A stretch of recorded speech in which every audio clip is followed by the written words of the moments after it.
I, 45M, never thought I'd be posting here, but life has a way of throwing curveballs when you least expect them. I'm an accountant working at a local firm in a mid-sized American city, and I've always prided myself on being level-headed and practical. Those traits are being put to the test now, and I'm grateful for them more than ever. I've been married to my wife for 10 years. We don't have kids, which, looking back now, is probably a blessing in disguise. When we first got married, everything seemed perfect. We were the couple that our friends envied, always laughing, always in sync. We'd spend weekends exploring new hiking trails or trying out exotic recipes in our kitchen. Date nights were a sacred ritual, and we never missed one, even when work got hectic. My wife used to work in marketing, and she was good at it. She had this infectious energy that could light up a room, and her colleagues adored her. But after we got married, she decided to take a break and focus on us. I didn't mind at the time. I make enough to support both of us comfortably, and I figured it was temporary. She talked about starting her own business or maybe going back to school, but somehow those plans never materialized. We have a nice houses in the suburbs, a decent savings account, and what I thought was a solid relationship. Nothing extravagant, but enough to be comfortable. At least, that's what I believed until recently. It's hard to pinpoint exactly when things started to change. Looking back, I can see the signs were there for months, maybe even a year. My wife began acting distant, staying out longer when she went to the gym or met with friends. She stopped being affectionate and would get defensive when I asked what was going on. Our date nights became less frequent, and when we did go out, she seemed distracted, constantly checking her phone. At first, I chalked it up to stress, or just a rough patch in our marriage. I tried to be supportive, suggesting we take a vacation or try couples therapy. She'd brush off these suggestions, saying everything was fine and I was overreacting. But as the weeks went on, I couldn't shake the feeling that something was off. I remember one night, about 6 months ago, when I woke up at 2 a.m. and found her side of the bed empty. I went downstairs and saw her sitting in the dark, illuminated only by the glow of her phone. When she noticed me, she quickly locked the screen and said she couldn't sleep. I wanted to ask more, to push for answers, but something held me back. Maybe it was fear of what I might discover. And boy, was I right to be worried. One evening last week, while my wife was in the shower, her phone buzzed with a message. Out of pure reflex, I glanced over at it. The preview on the lock screen made my blood run cold. "Can't wait to see you tomorrow, babe. Last night was amazing." The message was from a contact named D. I knew D was her personal trainer at the gym, but I had never thought much of it before. My hands shaking, I picked up the phone. I know it's an invasion of privacy, but in that moment, I didn't care. I needed to know the truth. What I found confirmed my worst fears. She'd been seeing D for months. The texts were explicit, full of plans for the future, plans that clearly didn't involve me. There were even discussions about how they would handle the divorce and split of assets. It was like reading a script for the destruction of my life. I sat there, frozen, staring at the phone. I couldn't believe it. The woman I married, the person I trusted most in this world, was cheating on me. But instead of rage or sadness, I just felt numb. Maybe it was the shock, or maybe it was my pragmatic nature kicking in, but I knew I had to confront her without losing my cool. When she came out of the bathroom, I calmly handed her the phone and asked her to explain. At first, she tried to deny it, saying it was nothing, just a joke between friends. But when I recited some of the messages back to her, the color drained from her face. She realized there was no point in lying anymore. "I want a divorce," she said, with no sign of remorse, no apology, no guilt, nothing. Just a cold, detached statement. She admitted she'd been seeing her trainer for a while, and that she wasn't happy in our marriage anymore. She didn't bother to sugarcoat it. She was leaving me for him. But what really threw me was her next move. Without missing a beat, she started talking about dividing assets. She said she wanted half of everything: the house, the savings, everything we'd built together. She even suggested she deserved more because she had sacrificed her career to support mine. I couldn't believe the nerve. This woman, who had just admitted to cheating on me, who was leaving me for another man, now wanted to take half of everything I'd worked for. But I stayed calm. Maybe it's because I'd already emotionally checked out at that point, or maybe because deep down, I knew something she didn't. So I agreed. I told her if she wanted a divorce, I wouldn't fight her on it. She could have half of what she thought I had. She looked surprised, probably expecting a fight or some sort of emotional breakdown. But I wasn't about to give her that satisfaction. What my wife didn't know, and what I didn't feel the need to tell her just yet, was that almost all of our assets were in my dad's name. You see, my father is a pretty shrewd man. Years ago, when I first started making decent money, he suggested I put all my major assets in his name.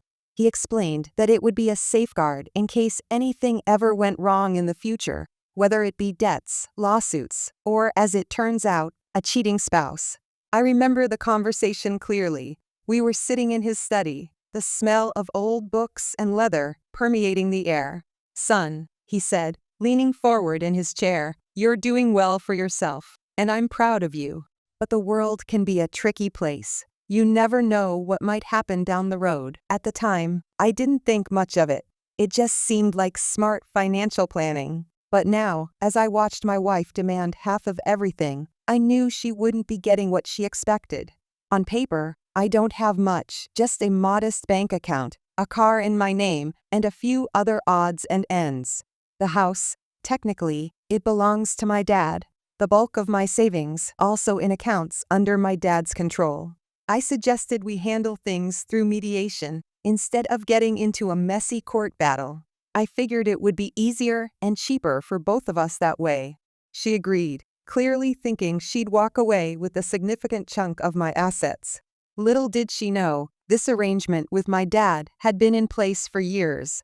Honestly, I had forgotten about it until the divorce talks began. It wasn't that I had planned for a scenario like this, but I can't deny that I'm grateful for my father's foresight. The house we lived in was technically owned by him, as were most of the investments and savings that my wife had her eyes on. I had always kept a low financial profile in my own name, living modestly enough that no one, including my wife, really questioned it. As soon as the divorce process started, I told my dad what was happening. He wasn't thrilled about the situation, what father would be, but he understood the importance of keeping everything tight-lipped. We consulted with a lawyer just to ensure that everything was airtight and legally sound.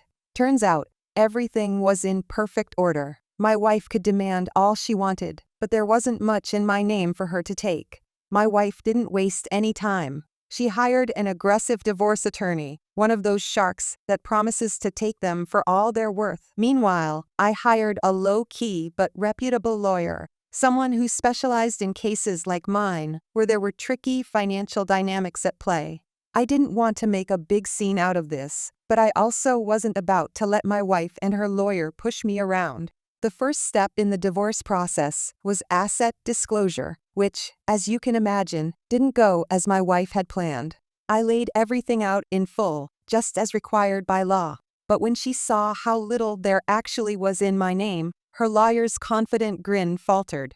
I could tell they were both confused, maybe even suspicious, but there wasn't much they could do about it. Everything I provided was truthful. My wife started berating me right then and there, accusing me of lying about our finances for years.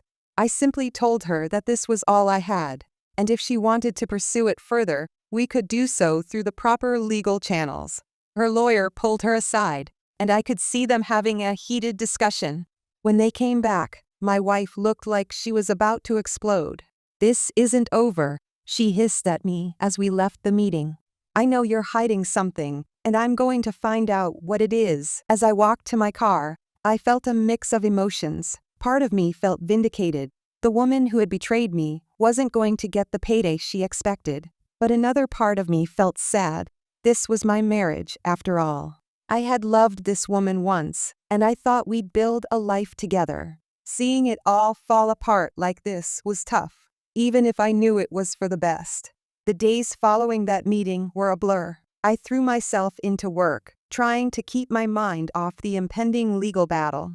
My colleagues noticed something was off, but I kept things vague. I wasn't ready to share the whole story yet. At night, I'd come home to an empty house. The silence was deafening. I found myself wandering from room to room, memories flooding back in each one. The kitchen, where we'd spent countless evenings cooking together. The living room, where we'd curl up on the couch for movie marathons. The bedroom. Well, I tried not to think about that too much. I started going through our belongings, separating what was mine from what was hers. It was a surreal experience, dividing up a life we'd built together. Each object seemed to hold a memory, and I found myself lost in thought more often than not. One evening, as I was boxing up some of her books, I came across our wedding album. I hesitated for a moment before opening it. There we were, smiling, happy, full of hope for the future. I barely recognized those people now. How had we gone from that to this? As I flipped through the pages, a small piece of paper fell out. It was a note my wife had written to me on our first anniversary. To my soulmate, it began. I can't wait to grow old with you. I felt a lump form in my throat. Where had that woman gone? When had things changed so drastically? I closed the album and put it aside. There was no use dwelling on the past. I had to focus on the future, on protecting myself and what I'd worked for. Now, here I am, turning to Reddit, because I'm not sure if I've handled this the right way. Am I the asshole for agreeing to give her half of what's mine, knowing full well she's not actually getting anything close to what she expects? Part of me feels guilty for the deception, even though I know I'm just protecting what's rightfully mine. I'm also worried about what comes next. My wife isn't the type to give up easily, and I'm sure she and her lawyer are going to dig deep to try and find any hidden assets. They won't find any, of course, but the process is likely to be long and stressful. As I sit here typing this out, I can't help but wonder how things might have been different. If I had noticed the signs earlier, could I have saved our marriage? If I had been more open about our finances from the beginning, would we be in this mess now? But I know dwelling on what-ifs won't change anything. I need to focus on moving forward, on rebuilding my life after this betrayal. It won't be easy, but I'm determined to come out of this stronger. So, Reddit, what do you think? Have I done the right thing, and what should I do now? Any advice from those who've been through similar situations would be greatly appreciated. I feel like I'm navigating uncharted waters here, and any guidance would be a lifeline. Update 1. It's been 2 weeks since my last post, and a lot has happened. First, I want to thank everyone for their support and advice. It's been a roller coaster of emotions, but I'm hanging in there. The initial negotiations with my wife's lawyer were intense. They requested a meeting to discuss the asset division, and I went in with my lawyer, feeling a mix of anxiety and determination. My wife's lawyer, a sharp-dressed woman with a no-nonsense attitude, started by laying out their demands for half of all marital assets, including the house, savings, investments, and retirement accounts. My lawyer calmly explained that my assets are limited, as we've already disclosed. The back and forth went on for hours, with my wife's lawyer insisting there must be more, and even suggesting I might have offshore accounts or hidden investments. Throughout the meeting, I could see my wife glaring at me, her eyes a mix of anger and disbelief. After the meeting, my lawyer reassured me, "You did well in there. Just remember, stay calm and let me do the talking. They're trying to rattle you, but we have the law on our side." I called my dad to update him on what had happened. His support has been invaluable. "Son," he said, "I'm proud of how you're handling this. Remember, you're not doing anything wrong. You're protecting what's rightfully yours." He suggested I gather documentation about our asset arrangement, which I spent the next day doing. While things were going well on the legal front, I started facing challenges in other areas of my life. Word about the divorce had spread at work and among our friends. One morning, I walked into the break room, and the conversation suddenly stopped. A colleague approached me, offering support, which I appreciated, but also felt embarrassed about. Later, I received a call from a mutual friend who had heard things from my wife. I gave him a brief, factual account of what had happened, the affair, and the divorce proceedings, leaving out the details about the assets. His response was reassuring. "I'm sorry you're going through this. For what it's worth, I think you're handling it with a lot of class." As the days went on, I found myself withdrawing from social situations. It was easier to avoid the awkward glances and whispered conversations.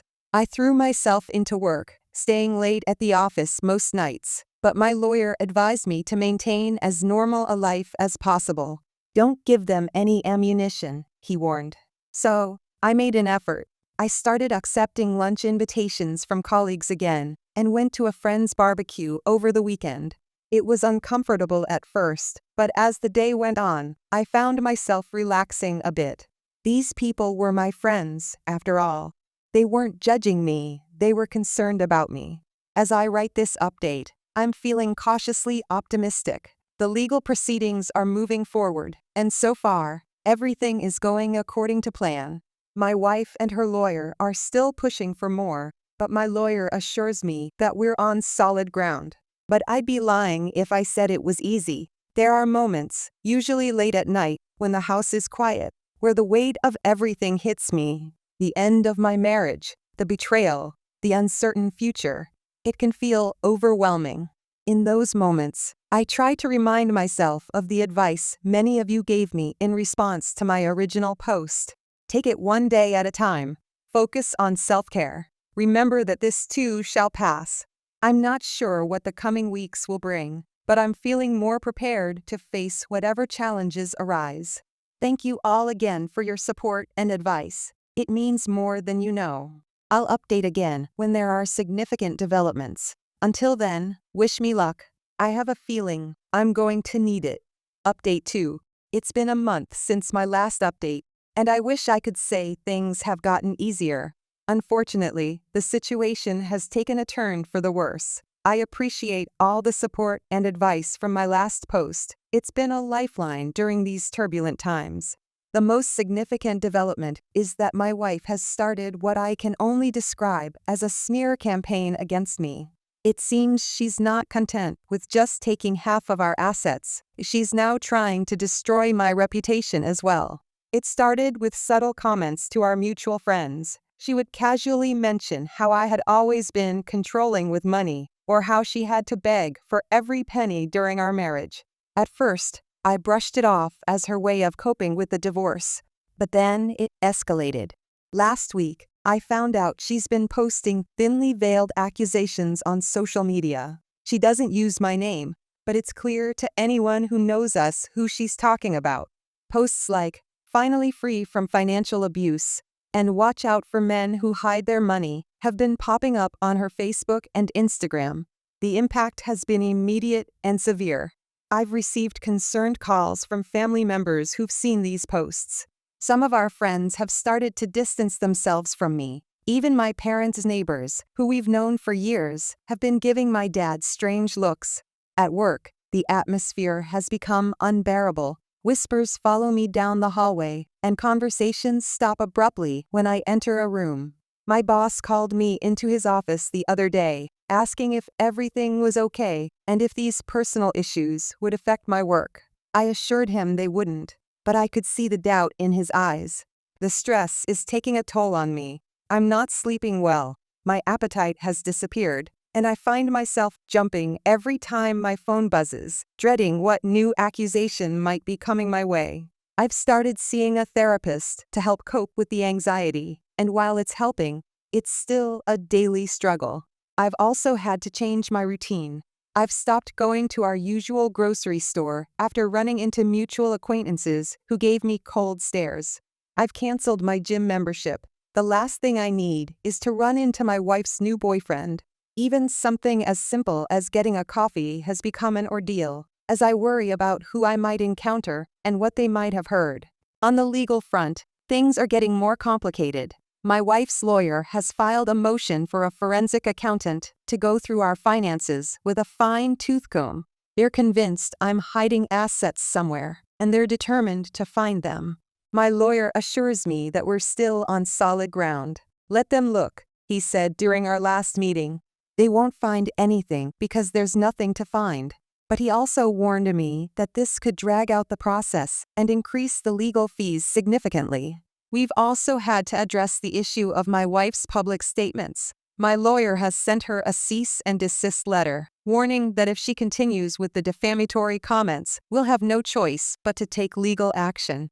It's not a step I want to take. The idea of suing my wife feels surreal, but I also can't just sit back and let her destroy everything I've worked for. The hardest part in all of this is maintaining my composure. There are moments when I want to lash out, to tell everyone the truth about her affair and her greed. But I know that would only make things worse. My lawyer has repeatedly advised me to take the high road, and I'm doing my best to follow that advice. I've found some solace in unexpected places.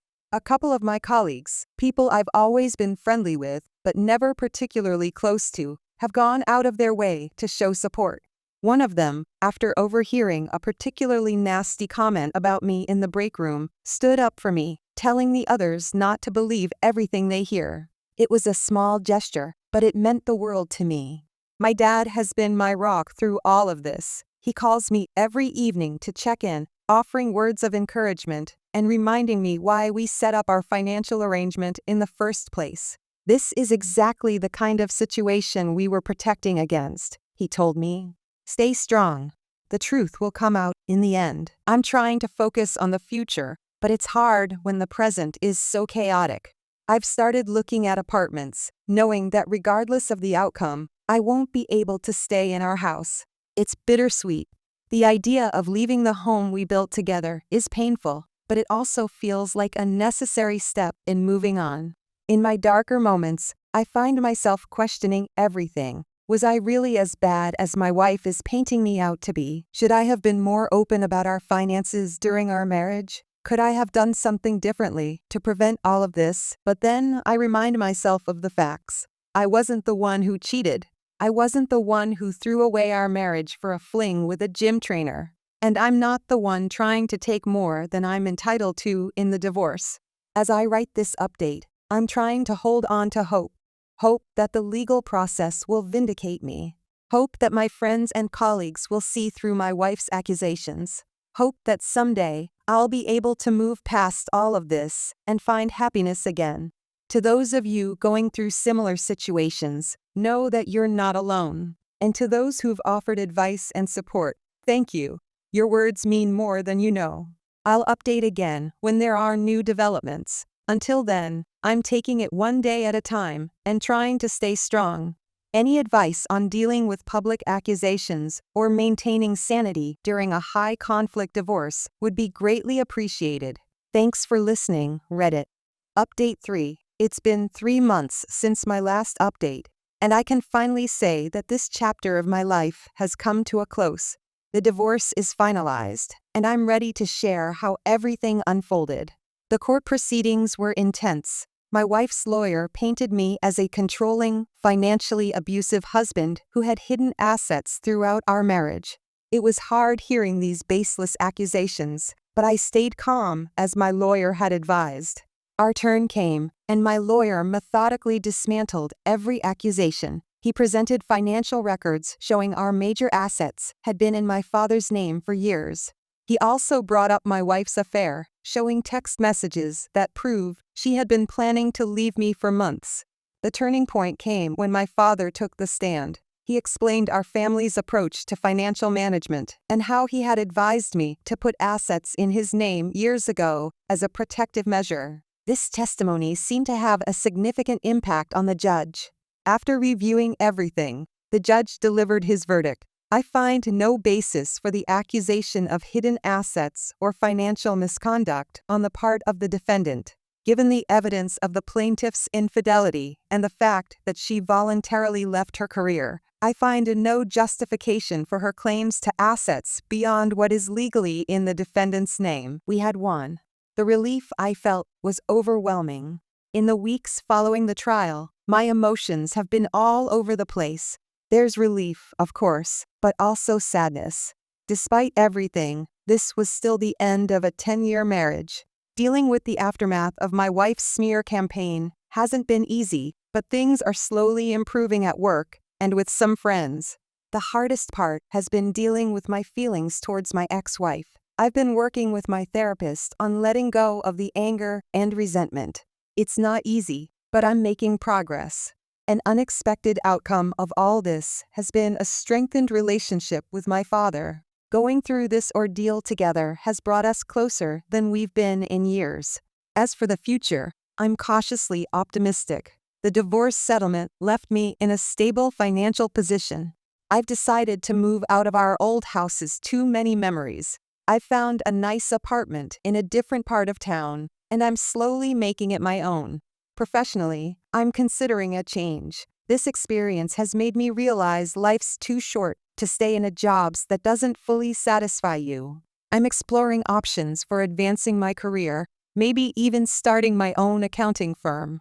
On a personal level, I'm focusing on rebuilding. I've started reconnecting with old hobbies, joined a book club, and signed up for cooking classes. It's all part of rediscovering who I am as an individual. Dating is still a distant thought, but I'm not ruling it out for the future.